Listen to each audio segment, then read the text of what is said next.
Good evening, it's Thursday the 10th of April and it's time for the news on RIK2. The European Union will pause its first countermeasures against US tariffs after President Donald Trump temporarily lowered the hefty duties he had just imposed on dozens of countries. European Commission Chief Ursula von der Leyen has said. The bloc was due to launch counter-tariffs on about €21 billion of US imports from next Tuesday in response to Trump's 25% tariffs on steel and aluminium.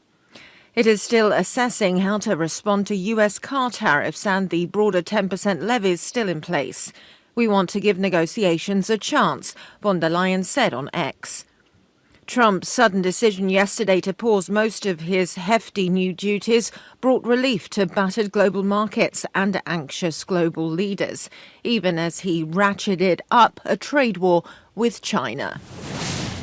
US President Donald Trump kept the pressure on China, the world's number 2 economy and second biggest provider of US imports, with an increase of tariffs on Chinese imports to 125% from the 104% level that kicked in yesterday. He also signed an executive order aimed at reducing China's grip on the global shipping industry and at reviving US shipbuilding. China rejected what it called threats and blackmail from Washington. China will follow through to the end if the US insists on its own way, a Commerce Ministry spokesperson told a press briefing. China's door was open to dialogue, but this must be based on mutual respect, the ministry said. The visit of the President of the Republic, Nikos Christodoulidis, to the US was successfully completed, with the contacts and meetings he had confirming the international confidence in the Republic of Cyprus and the positive image it projects, as stated in a written statement by government spokesman Konstantinos Ledimgiodis.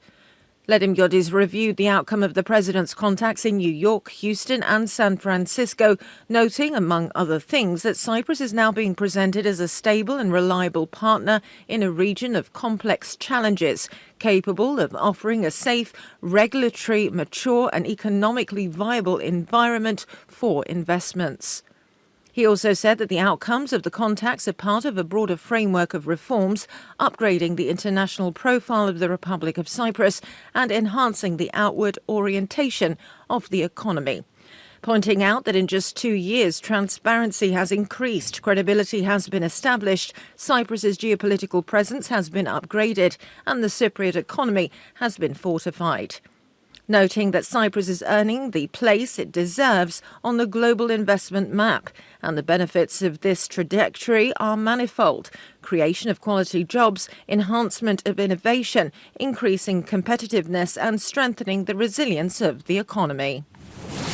Fuel prices in Cyprus have been on a downward trend since February the 27th, the director of the Consumer Service, Konstantinos Garagiorgis, told the CYBC.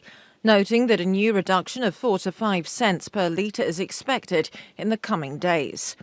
Referring to the e-basket, he said that because the mobile applications will be ready in approximately 15 days, it was decided to provide it to consumers in its entirety a few days after Easter.